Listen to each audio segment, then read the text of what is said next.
on society, on governance of what is called the Asianization of the world as a feature of the 21st century.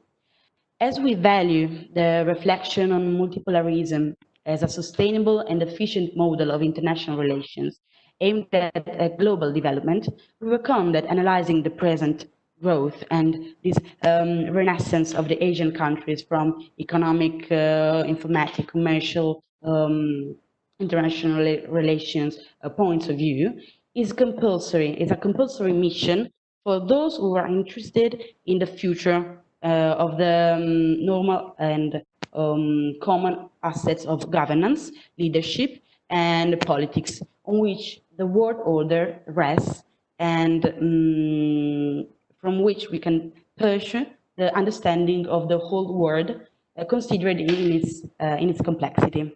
So now I've spoken too much. I leave the floor to Dr. Khanna's presentation, and then to a debate with Professor Dian.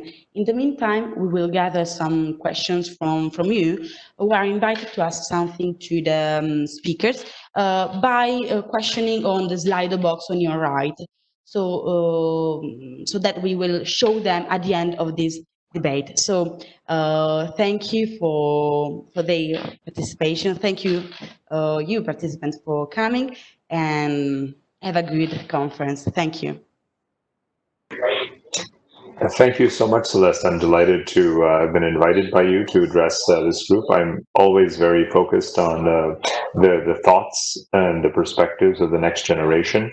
And so I'm really looking forward to this conversation. Thank you also to Matteo. I'm looking forward to our dialogue and your questions and feedback. I want to maybe present a few slides, and I'll try to do so relatively quickly so that we have the most time possible for discussion. So this will be just a really brief overview, really, of some of the key ideas in the future is Asian from the standpoint of international political economy, while also looking, of course, at regional issues and geopolitical issues. But all of these, as you can appreciate, are very fast changing. Even though that is the case, there are still what we would call secular trends underway, things that are not going to be reversed by COVID, for example, or by US-China trade war. In fact, many of the trends that I will talk about have been underway for quite some time, for decades, and may very well accelerate due to COVID. So let's talk about some of those. The first is talking about Asia as a system. The word system is the most important word on this slide. When we talk about systems, it has a very precise meaning in international relations and political economy. It is a measure of the intensity of relations between units, between states in this case. So North America we describe as a system. In fact, the US trades more with Canada and more with Mexico each than it does with China. Europe, of course, is a system, a geopolitical system, a cultural system, and certainly an economic system. The majority of European trade is within Europe. But Asia, we have literally never spoken of as a system across its vast geography. Asia is the largest, most populous, most diverse region of the entire world.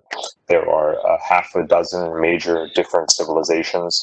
For 500 years, Asia was in many ways divided from itself by colonialism, and most certainly during the Cold War period, it was a divided battleground as well, with some countries also closing themselves off for quite some time. So none of us alive today, not even our parents, grandparents, can remember a time when there was even such a thing as an Asian system, where Asian states and nations had more to do with each other than with the outside world. But today, in fact, Asia is a system. Asians do trade more with each other than with the rest of the world. And you can see in trade and finance and diplomatic institutions, infrastructure investment, even though from our Western point of view and from an American point of view, the central debate is often US-China relations. The truth is that China also spends more time thinking about its Asian neighbors than it does necessarily about the United States. It could be both. It could also be, of course, China's relations with Europe. Last week, in fact, there was a summit between Angela Merkel and Xi Jinping, for example. China is a superpower, and therefore it thinks multidirectionally. But Asia also has other powers. And what we've seen over the last 30 years is that Asian countries have massively intensified their relations with each other. And that is what has given rise to this economic system. Now, in terms of measuring GDP and purchasing power parity figures, Asia now represents half the world economy. It also represents more than half of the world population. Some of the countries like Turkey or Russia that we've traditionally, going back, let's say, a couple of decades, thought of as hoping to lean towards and become recognized and accepted by the West, have now tilted very much to the East and increasingly see their investment, trade, and strategic relationships with Asian countries such as China. And that's why I've colored them orange here. Let me move on to the next point. And this is reinforcing the argument about regionalism as the new paradigm in the world today. As I mentioned, North America is becoming more inward-looking. The United States, in particular, is quite protectionist. As I said, the trade volumes have increased within North America. There's a huge push towards nearshoring of supply chains and industry. Europe, in your region, of course, is now finally using this crisis potentially to move beyond merely being a monetary union into a fiscal union. There's talk about EU sovereign bonds, certainly the new industrial policy and fiscal supports that countries are going to receive are going to be premised very much on stimulating European industries. So Europe, to some degree, is potentially strengthening itself by focusing inward as well. And then there is, of course, Asia, which again has been underappreciated as a regional system. But actually, if you understand Asia from the Asian point of view, it's very, very clear that 22 years ago, when the Asian financial crisis struck, that's when Asians began to realize that they have to open up their economies more to each other, trade more with each other. And that was reinforced during the global financial crisis of a decade ago, when trade volumes fell to Europe and to North America, but increased internally. And now again, post-COVID, not only, of course, is it very hard to imagine the return of transcontinental travel and sort of more intense relations anytime soon, but indeed, Asian countries are realizing that therefore they must take yet another step towards deepening their Asian regionalism. And that is despite the tensions that they have with each other. And one of the things to remember as we approach the 30th anniversary of the collapse of the Soviet Union, of the end of the Cold War, is that even though for the past 30 years there have been these deep geopolitical tensions between China and Japan and India and the South China Sea, Taiwan, North Korea, these have, to some degree, some have intensified, some have been managed better, but there has not been a major war. Even though there is a risk of major conflict right now, we still have not had that major conflict. Instead, we have 3 decades of geoeconomic convergence despite geopolitical tension. And I think one of the things that's very important to understand Asia is that both of these processes don't necessarily contradict each other. They can play out at the same time. Now, let me also emphasize something about Asia when we look to the future, which is that it's not all about China. Many of you have grown up in a time where everything, when we looked to the East, all we saw was China. And I think that's a big mistake. From a historical standpoint, it's a mistake, and from a looking to the future standpoint, it's a mistake. Japan was the real original Asian economic miracle in the post-Cold War decades. It rapidly became the world's second largest economy, and it inspired the so-called tiger economies, South Korea, Taiwan, Hong Kong, and Singapore. So though the first 2 major waves of Asian growth predate China, by the early 1980s, China was still a very, very poor, backwards, you might even say, certainly overpopulated peasant society. So only with the investments from Japan and Taiwan and Hong Kong and Singapore and then Western economies. That's how China became China. Not in response to or by defeating or vanquishing its predecessors, but by taking their investment and learning from them and copying them. So China is really the third wave of Asian growth. The first is Japan, the second is the Tigers, then came China from the 1980s to 1990s, 2000s, and today. But at the same time, more recently, we also now have a fourth wave of Asian growth, and that's the countries in orange, South and Southeast Asia, Pakistan through India, all of the Southeast Asian countries, Indonesia, the Philippines, Vietnam, Thailand, and so forth. Now, note that these countries have a combined population of 2.5 billion people, which is, of course, a billion people more than China, spread across these 12 or so countries. Every single one of them is younger than China, a younger demographic, and until COVID, they were actually fast-growing economies. And I think that they will return certainly to fast growth, in the years ahead. So we cannot talk about Asia and ignore this fourth wave of growth, because this fourth wave of growth could eventually be as significant, maybe even more so, than the rise of China itself. So it's a reminder that Asia is bigger than China, and also that Asia has four engines of growth, these four waves or sub-regions, and that it is clearly multipolar as well. It's not only China.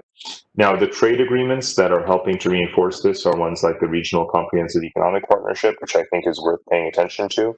Both the rich countries in Asia as well as the poorer countries in Asia benefit from their deeper integration. Whenever I hear people in the United States or Europe say the world is becoming protectionist and putting up walls and borders, you forget that that is a false statement. It is literally a lie, because Asia is the vast majority of the human population, and that's not what's happening in Asia. What you're seeing is actually that China has reduced its trade, its tariffs on almost every other country in the world, and is moving towards a trade deficit, even as it also produces enormous exports at the same time. And poorer countries are benefiting from the rising wages in China, because now a lot of the supply chains are moving into South and Southeast Asia. Japan has been doing it.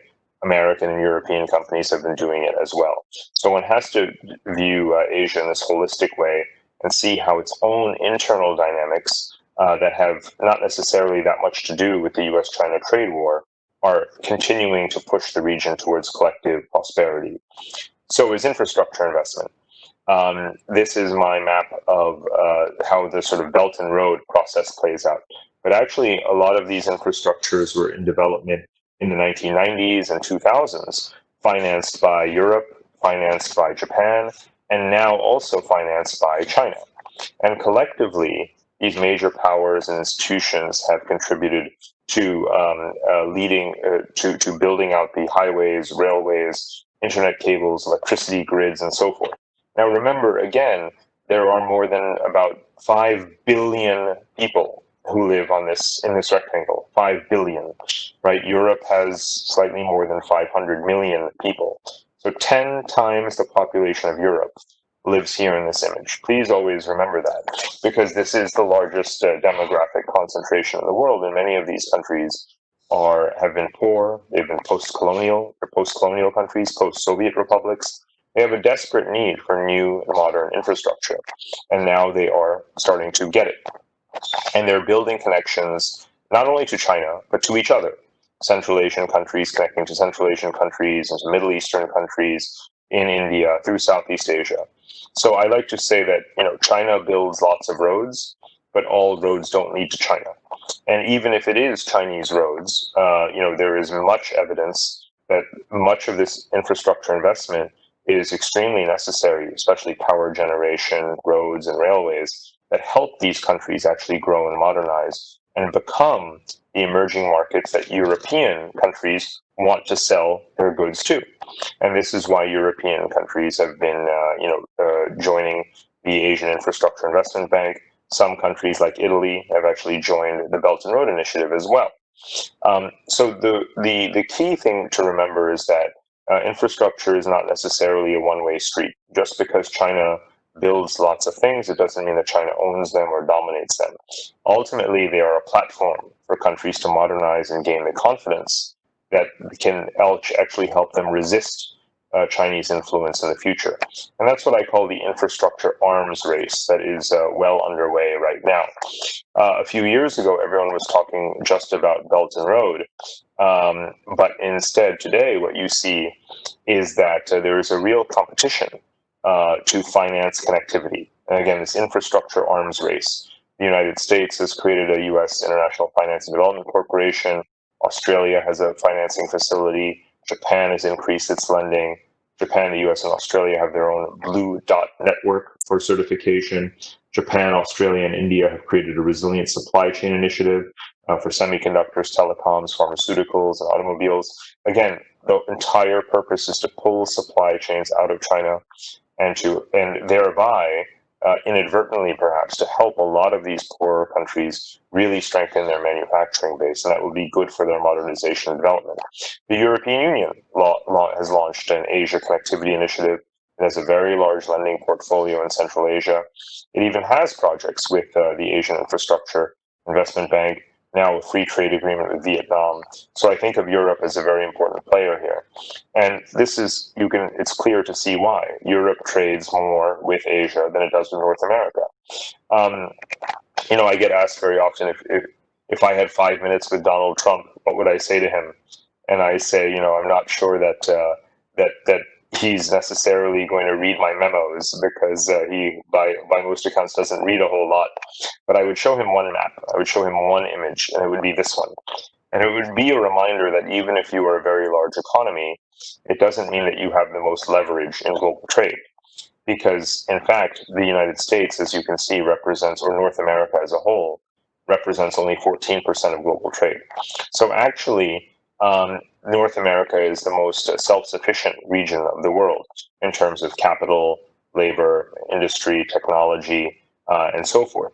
Whereas Europe and Asia are both quite trade dependent and represent a far larger share of world trade, and their trade with each other is much larger than with any other part of the world. So Europe has a very clear incentive to continue to engage Asia aggressively and commercially to grow its influence in that region. And that's why Europe's strategy is to have an FTA with Japan, with Korea, with Southeast Asian countries, to push China on market access and so forth. Europe could benefit quite a bit from the US-China trade war, and there's some evidence that its companies already have. So we are potentially moving into a world where North America as a continent and Eurasia as a megacontinent, drift further and further apart from each other, but Europe and Asia grow more and more together, despite the tensions that we currently have with China.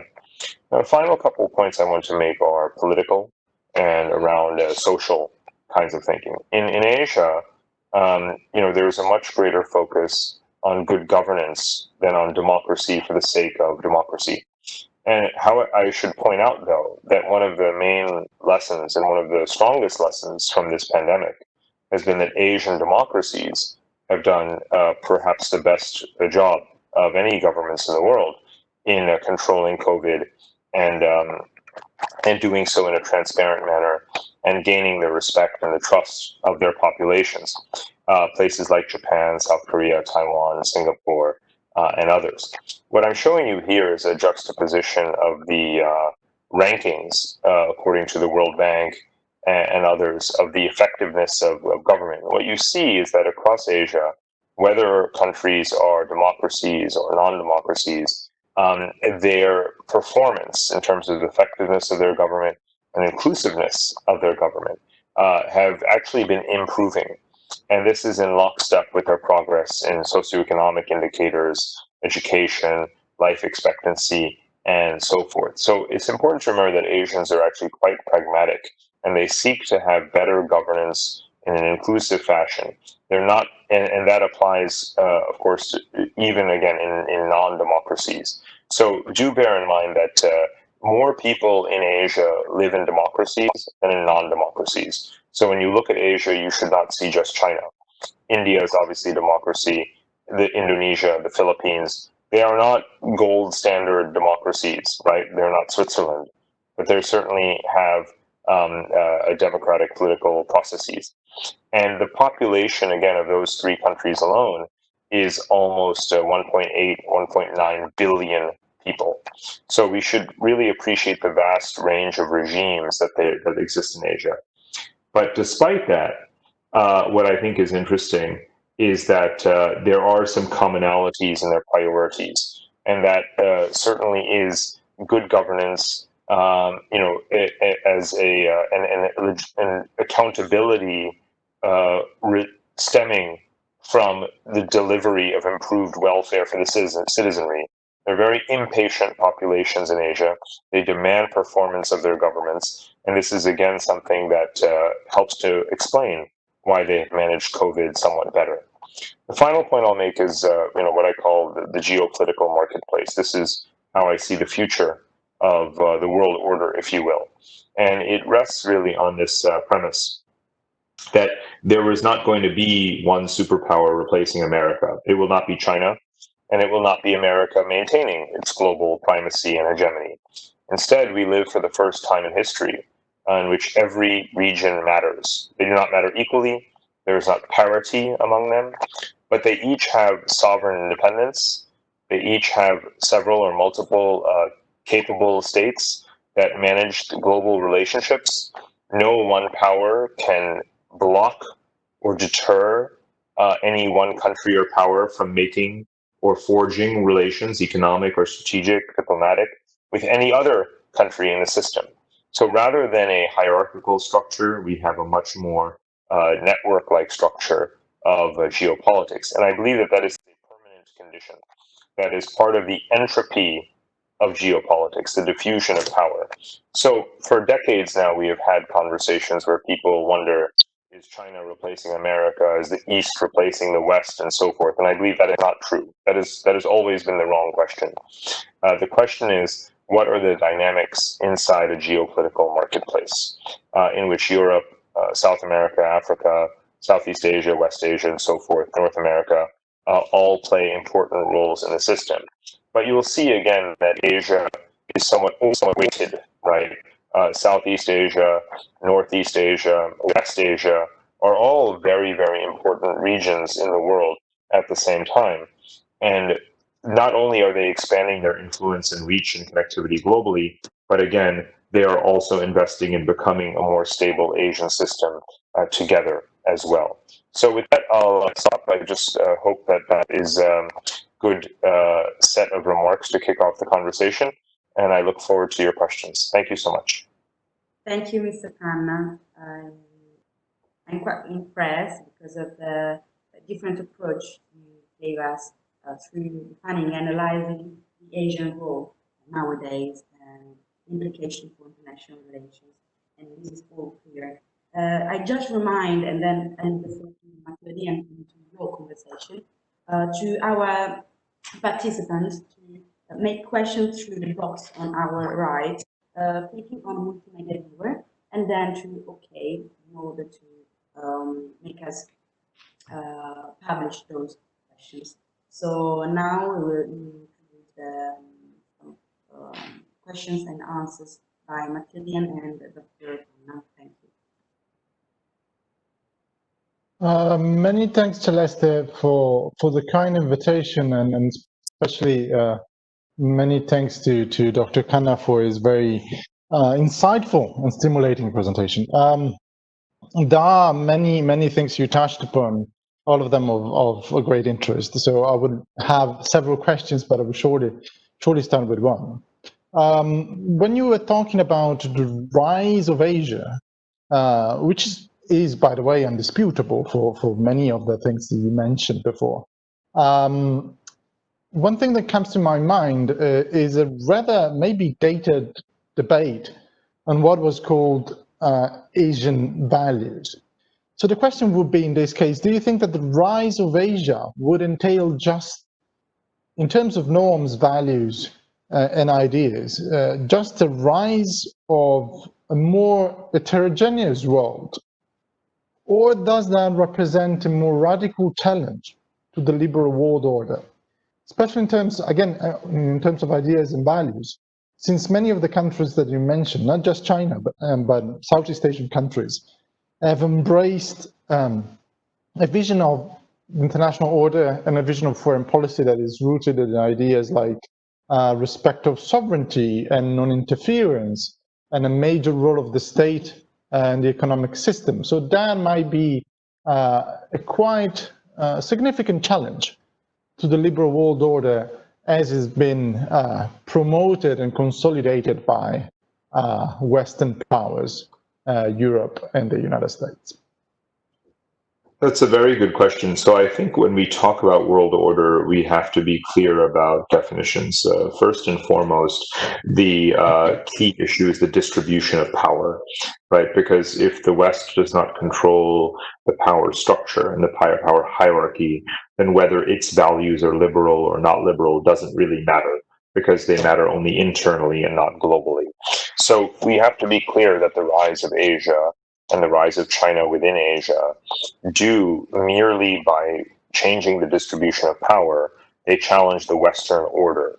And if that order is liberal or not liberal doesn't really matter. The fact is they challenge the Western distribution of power.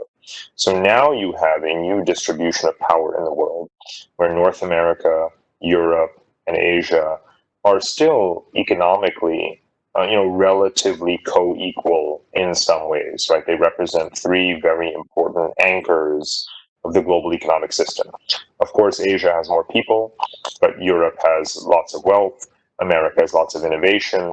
They have different geography, different political economic systems. Europe matters much more for its regulatory power than for its military power. So each of them has strengths and weaknesses, but they're most definitely three independent pillars of the world. Of course, North America and Europe constitute a closer relationship historically, culturally, and strategically than either of them has with Asia. But they are also clearly competing for greater influence in Asia.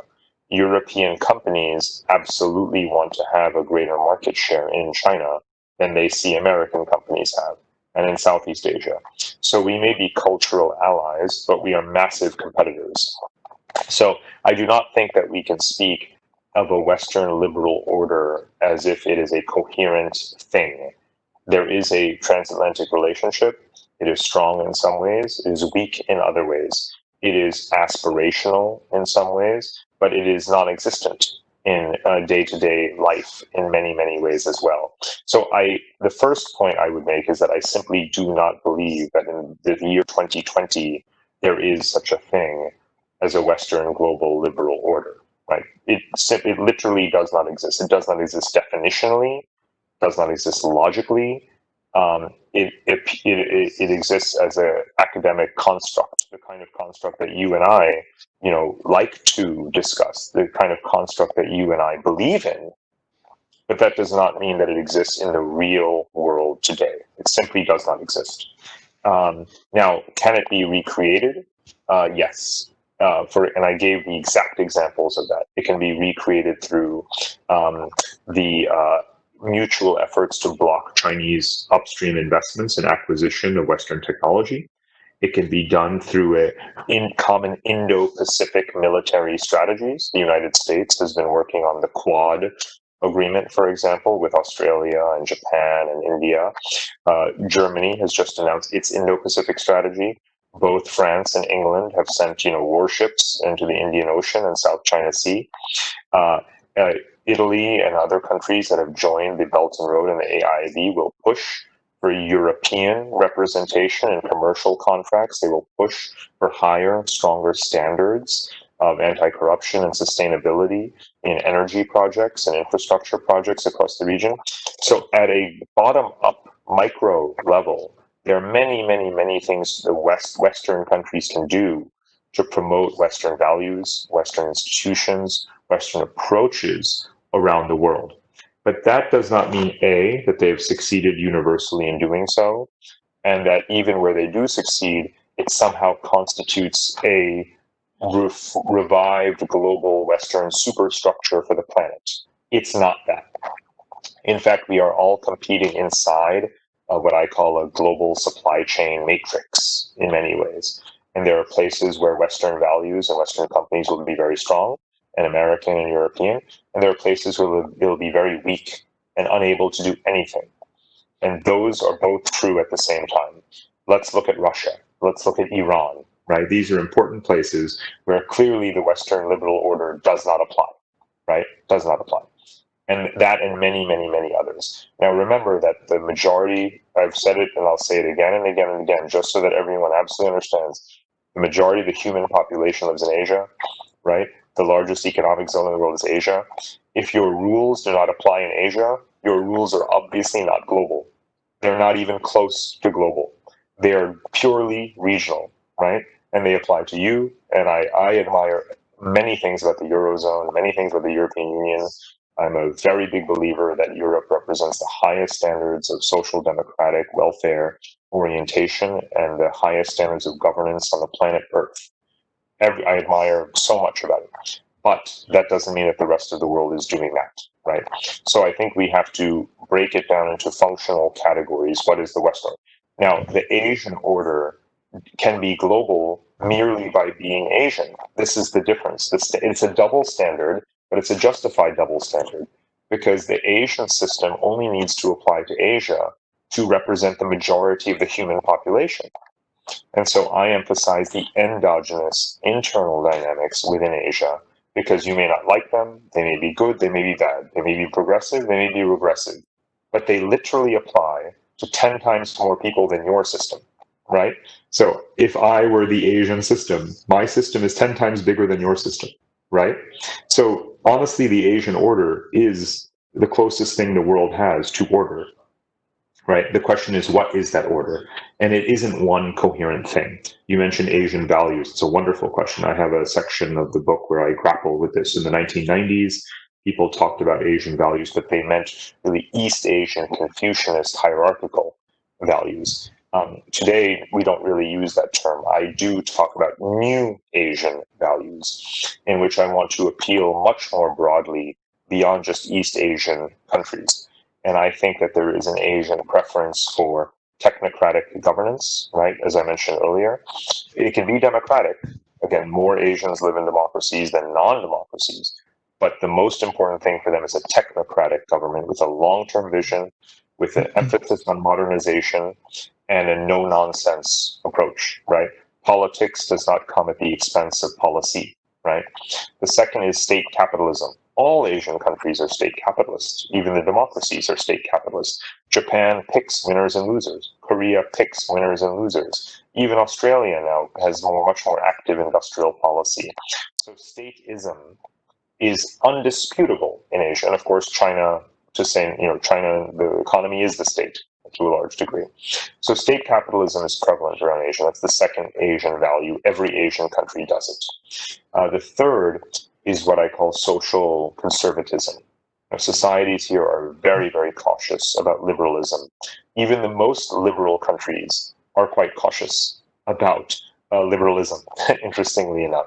And one sees this in Asia. So they are really very incredible. You will not come to Asia and convince people that every person should have unfettered freedom of speech, right? You will fail. It will not happen. Because these are countries that are very ethnically diverse. They are very concerned about someone offending another culture or religion, and that causing a tension. Now, look, I'm an American. I'm an Indian. I've just lived in Asia for 7 or 8 years. I came to this region with certain biases about how they should, loosen up and liberalize. I abhor censorship. I do not condone censorship. I think there's excessive censorship in the media in Asian countries, but I also appreciate their concerns about overly rampant social liberalism and the costs that it could have on social stability here.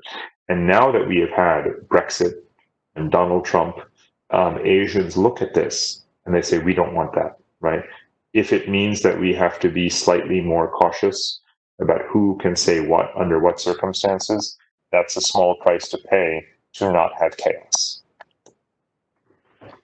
Yeah, well, thank you. Yeah, I entirely agree. And this last things, I think that describe very effectively life in Singapore, especially, and in other Asian countries. Going back to the sort of foreign policy strategy side of the issue, of course, everyone now is debating a lot about what the United States are trying to call the new Cold War with China.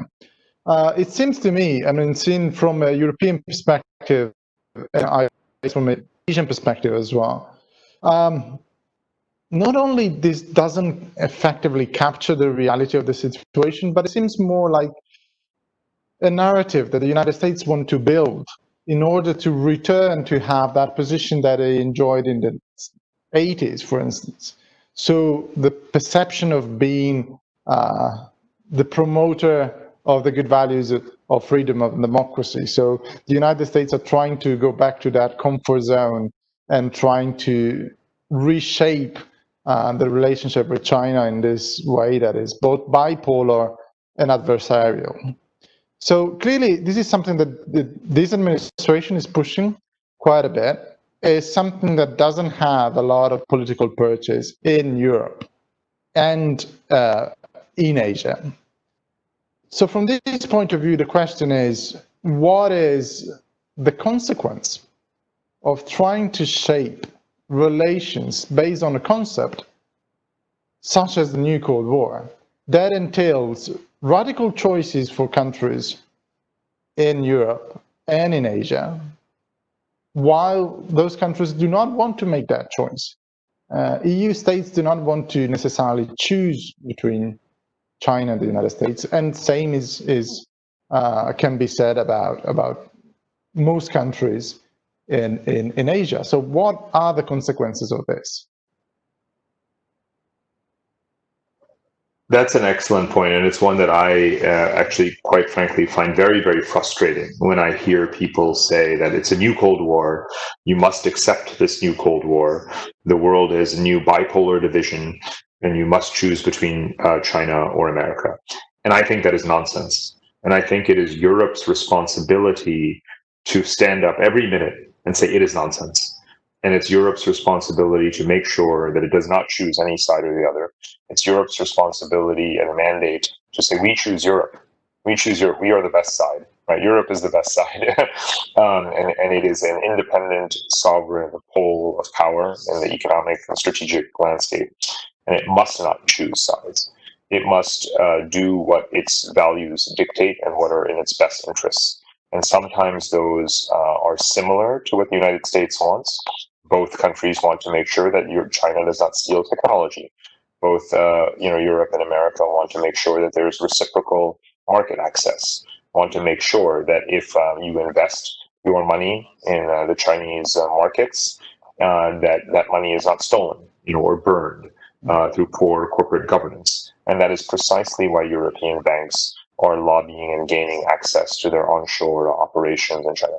You want to, but remember that, as I was showing earlier in that slide, you trade much more with Asia than America does. You invest much more with Asia than America does. Why on earth would Europe, whether it's Rome or Frankfurt or Brussels or London, allow America to be telling you how you should shape the most populous region of the world with which you share a landmass? It makes absolutely no sense whatsoever.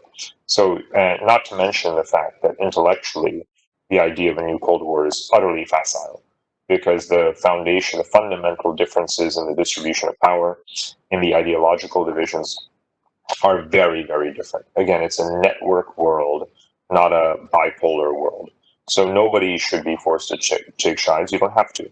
But if you make certain decisions that are in alignment with U.S. approaches, then you can be a stronger team, and there's nothing wrong with that, right? But you're doing so in your own interest. You're not doing so because America sort of told you so. So I think that it's very much Europe's responsibility to ensure that we do not repeat historical mistakes, because clearly neither China nor America, quite frankly, understand how a network global system works. They're very eager in some ways to fall into a bipolar trap. And I think that Europe should spoil that downward spiral. Well, many thanks. I entirely agree on this, and I entirely agree on the fact that going back to that narrative, that rhetoric is not helpful in any way. Changing subject a bit, I would like to mention the Belt and Road Initiative, since you talked about networks and infrastructure and the centrality of them. As you said, many other initiatives are coming up to compete in a certain sense with the Belt and Road Initiative, but the Chinese initiative is still the one that has more money to spend and is more central also in the foreign policy strategy of a main power such as China. So if you had to grade the Belt and Road Initiative, how would you grade it? Because of course the expectations are enormous, and we saw some resistance. India, Thailand, Vietnam, certain Central Asian republics started to be a bit more skeptical about it. So what would you say about it? It's a very good point. So I think it's important to remember that Belt and Road existed before it had a name. Belt and Road has been going on for 20 years of Chinese infrastructure projects. I wrote much of my first book 15 years ago about China's presence, its tentacles and infrastructure projects and lending around the world. Belt and Road did not exist. The name did not exist for 10 years later, right? So when we're talking about grading Belt and Road, the truth is that the correct way to grade it is still to be looking at a wide range of individual bilateral relationships. The success or failure of Belt and Road ultimately does not depend on Djibouti or Laos or Kyrgyzstan or Sri Lanka or Papua New Guinea. It's fundamentally about Russia and about Pakistan, right? And Thailand. The most important countries by far in the Belt and Road vision are the ones that are geographically the most important, the geographic connectors. Pakistan is what connects China to the Arabian Sea. Russia is what connects China to Europe. Thailand is how China through Laos and Thailand will connect to perhaps be able to circumvent the South China Sea, which is why Myanmar is also so important. So the future of Belt and Road is these countries. And in those countries that actually matter, China is doing very well. The backlash is minimal. The backlash is non-existent. Countries like Russia are utterly compliant with China's objectives to a large degree. Pakistan certainly is as well. So I'm saying that China's usage of infrastructure as a tool of leverage and to cement strong diplomatic and strategic ties with countries that matter is obviously succeeding. But that said, there is an enormous backlash and sentiment about China's aggressiveness, overreach, border disputes with India, South China Sea. It has alienated everyone. It has even alienated some people in the allied countries. There are, we think of Pakistan as being a client state of China, and it is. But Pakistani society are not fools. They know what is going on. They know that China wants to use them. They also know that America wanted to use them after 9/11. They know that they were used during the Cold War. They know that they were a colonial subject and exploited. Now, there are people still alive today in Pakistan or in Myanmar or in Laos or all over in Africa who remember colonialism. They remember the Cold War. They're not stupid enough to simply fall over to China. And they are the best defense, in a way, against Chinese overreach, are these populations that have had enough, that do not want to be a pawn in a new Cold War. So I think that, Belt and Road in the areas where Belt and Road is mutually beneficial, Russia gets new highways, Russia gets new railways, Russia gets to sell its oil, right? Of course, it benefits them. But in areas where there can be competition, where countries say, we don't want to be indebted to China. We don't want to have all of our trade with China. We don't want China manipulating our strategic industries and our politics. There are many countries like that. And that's where all of these Western competing initiatives can have a very large influence in this infrastructure arms race and diplomatic arms race and supply chain race to ensure that China does not dominate those countries. And it is Not over at all. A lot of people have thought that, oh, how can we compete with China here? How can we compete with China there? But again, we're competing very well with China, not least because China is kicking many balls in its own goal. Exactly. Yeah.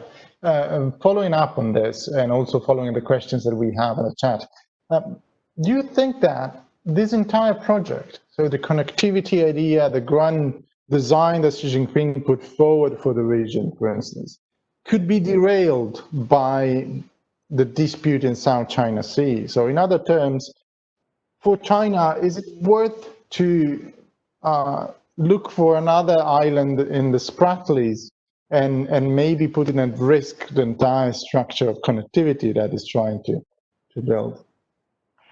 Well, I mean, China is building these infrastructures precisely to extend its supply chain networks and to use supply chains and infrastructure as a tool of reshaping space, of reshaping geopolitics. And again, it has completely succeeded at doing that in the South China Sea.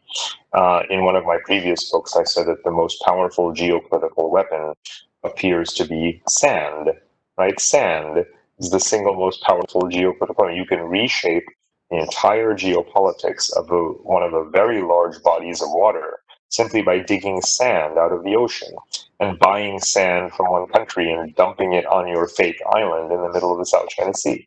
And we let China do it. So China has used the cheapest and most abundant element in the crust of the earth is silica. We have let China turn that into a geopolitical weapon. China doesn't need nuclear weapons to have claimed these large portions of the South China Sea. It's simply done it with sand. So, but that has contributed to the heightened suspicion of China by Indonesia, by the Philippines, by Vietnam, by India? Yes. But does it mean that it has reversed the territorial gains that China has made? No. The only thing we can do now is to prevent China from taking more. The United States does not want to have an aircraft carrier sunk because it contested one atoll in the South China Sea, right? That's too high a price to pay. So we have to be honest with ourselves. If China has taken an island and built an airstrip, built a base, put airplanes, put Coast Guard vessels, put bombs and missiles on that island, you are not going to take it back ever. But can you strengthen the other littoral countries, fortify them, strengthen them, give them the tools to hold on to the islands that they still have? Absolutely. Absolutely. And if we do that, then we will have deterrence, and we might even have settlement. And the settlement is the part that I think is very important. These conflicts have been going on for centuries on paper, on maps, with boats, banging into each other, with planes buzzing around each other. It can actually end.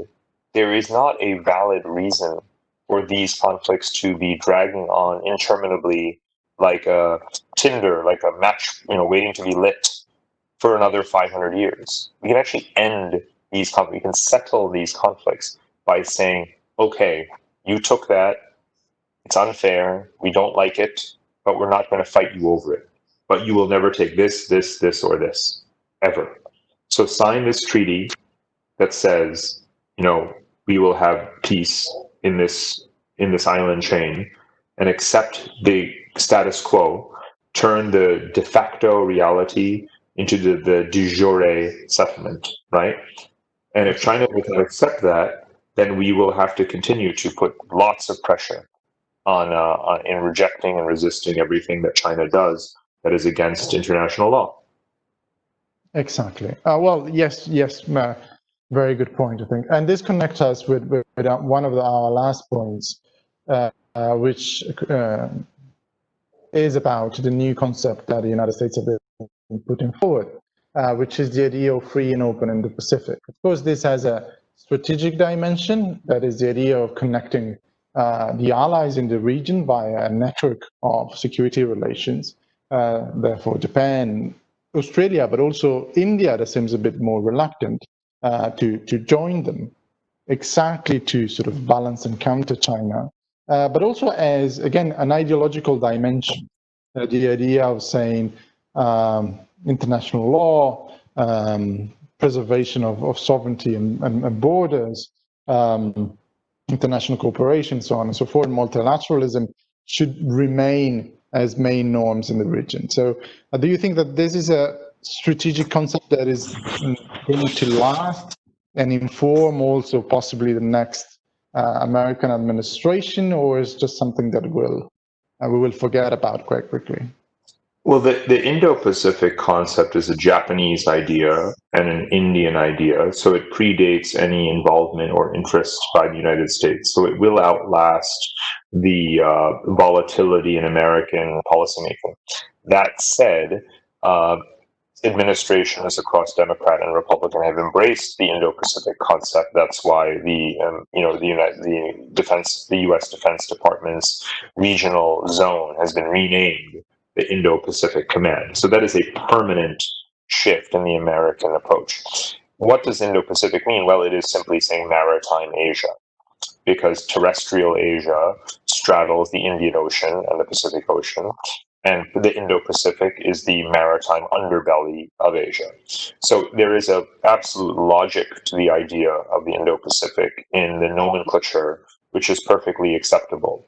But in terms of translating into the outcomes geopolitically, the Pacific theater could have one fate, and the Indian theater could have a very different fate. The Pacific theater, China has a better chance to potentially dominate, because it can find ways to intimidate the United States, to conquer Taiwan. If North Korea is pacified and stabilized and integrated, then the United States has less justification to be in South Korea, and so on and so forth. And so the US gets pushed a bit further back when it comes to the Pacific. But in the Indian Ocean, China has huge disadvantages. It's called the Indian Ocean, after all. India is making enormous investments in its maritime capabilities. China is still vulnerable to the Malacca trap.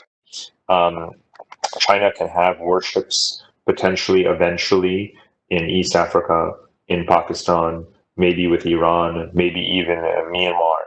But that is not nearly enough, because India, the United States, Great Britain, France, every major navy on the planet is patrolling the Indian Ocean right now. It is the center of global maritime goods trade, right? China depends on it as much or more than any other country in the world. So it will be a multipolar ocean, the Indian Ocean, and China will never even come close to dominating the Indian Ocean. So the fate of the Pacific Ocean and the fate of the Indian Ocean are very, very different. I have very little concern that the Indian Ocean will not be multipolar. It will always be an open waterway to everyone, and China will never have a chance, not even a prayer, to dominate it. So I'm much more comfortable with the Indian Ocean's future than the Pacific. Well, many thanks. Yes, I do agree, and I think it's particularly important, this idea of keeping lines of communication open in order to have trade and a multipolar system. Final point would be getting closer to us as Europeans. Lately, we saw a much more skeptical approach to China, particularly on the German side. But in general, as you mentioned, France, Germany, England, they're sending patrol ships in the Indian Ocean, the Malacca Strait. What do you think about the future of the European approach to Asia in general and to China? Because here we have two dimensions. One is dealing with singular states, and the other is the European Union finding its own voice. Our perception on this side of the world is that if the EU finds its own voice, can matter.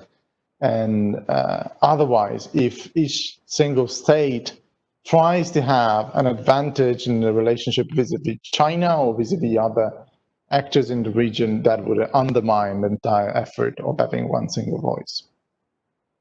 It's an excellent question. I think that, obviously, if we were having this conversation 2 years ago or 3 years ago, there would be a lot of negativity about Europe not having a position, not having a voice, not being able to agree, not knowing what its China strategy is, not pushing, for more aggressively for trade agreements in Asia, and so on and so on and so on.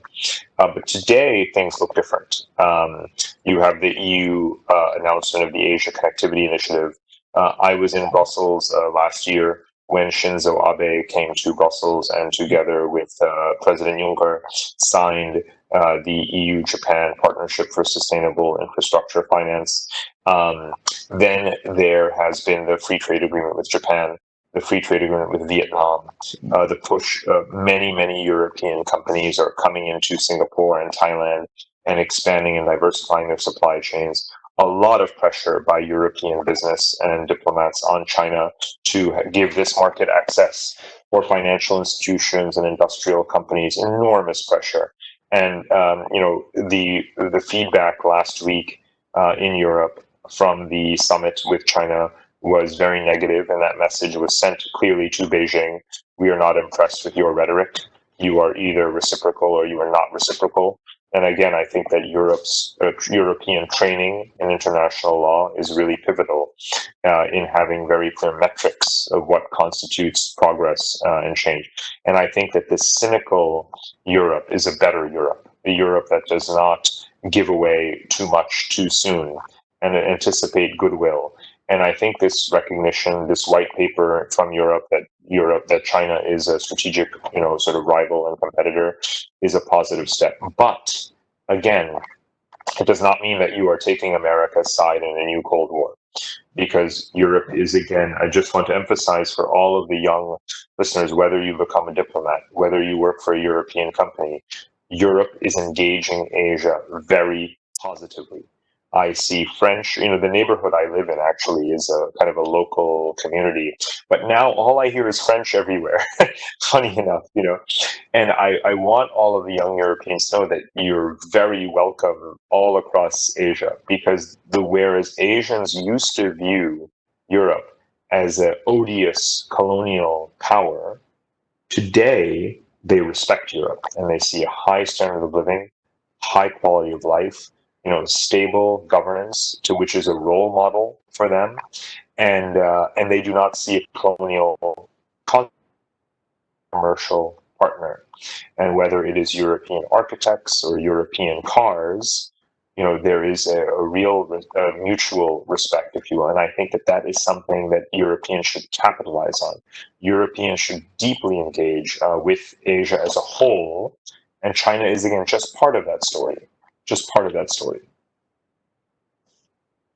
Absolutely. I would like to reinforce the point, and for all our students and all the young people that is following this, we should look at the rise of Asia not just as a challenge, but also as an opportunity for cultural exchange, economic development, political context, and all that. Of course, it is a challenge in terms of our understanding and requires on our side an effort to understand how the world is changing, how fast it's changing, how different it's changing from the perspective that the previous generations had. And this entails the way in which we study international politics, the way in which we approach subjects, what we read and how we get informed. But especially it takes an awareness of how the world is different from the world of a generation or two ago. And Europe is not the center of the world anymore, but there is an opportunity to take in this new, diverse and dynamic world. I don't see any other question on the chat, so Celeste, if you want to say something. Actually, yes. Actually, I can see some interesting questions. I think Mr. Khanna had not answered them because they're quite different from the discourse we've made. And I think the first one and the second one are the most relevant now. What do you think about the frictions between China and India? Could an eventual conflict damage immediately the rising of Asia? And then, if I can give you the other one, do you think that centralized administration on one hand in China and the diversity in the rest of Asia on the other would give China an edge in efficiency? Thank you. You're on mute. Sorry. These are very good questions, and I think they are related to each other in some way because in the conflict between China and India, one of China's advantages is, of course, that it is authoritarian, centralized, very determined, able to absorb a loss of life, suppress information about that loss of life, and stir national sentiment on behalf of its cause and pretend that it is a victim. Whereas in India, everything is argued all the time, every minute of everything. It's the world's capital of fake news is India, not America. So it's very, very difficult to have a coherent national narrative. But that said, I have driven on the road that is in dispute right now. I drove that road 15 years ago, about 14 years ago, and it is a spectacular high altitude region. And whereas China dominated the road construction 15 years ago to create this western highway along the Himalayas that connects the Tibet to Xinjiang, now on the Indian side of the border, they have been building up their assets there. So China is learning that it is not the only one that can do infrastructure, not the only one that is strong enough to defend itself. And so this is the second time in 3 years that China has tried to take assets from India or from Bhutan, as happened a couple of years ago in what is called the Doklam Plateau region. And India has pushed back and pushed back very hard. So I think this is a good lesson for China. Now, China might win. China might take certain territory from India, no question. China probably will win the battle, but of course it will lose the war, right? It will win the battle but lose the war. And what I mean by the war is, of course, China has 14 neighbors, and every one of its neighbors is suspicious of it. And as soon as it does something to defeat or to weaken one of the neighbors, all of the other neighbors get even more scared. And that is the dilemma, the permanent dilemma that China faces, that everything it does is watched by everyone all the time. And everyone worries that whatever China does to its own people or to its neighbors, that will eventually try to do it to them. And they will resist that. So China may win many battles, South China Sea, with India, and so forth, but it will absolutely lose the war. That's interesting. Thank you. Maybe we have 2 minutes to answer the most voted, another most voted question, if you can in some minutes, because soon afterwards the conference there will be the meet the speaker for Mr. Khanna in order to meet some of our participants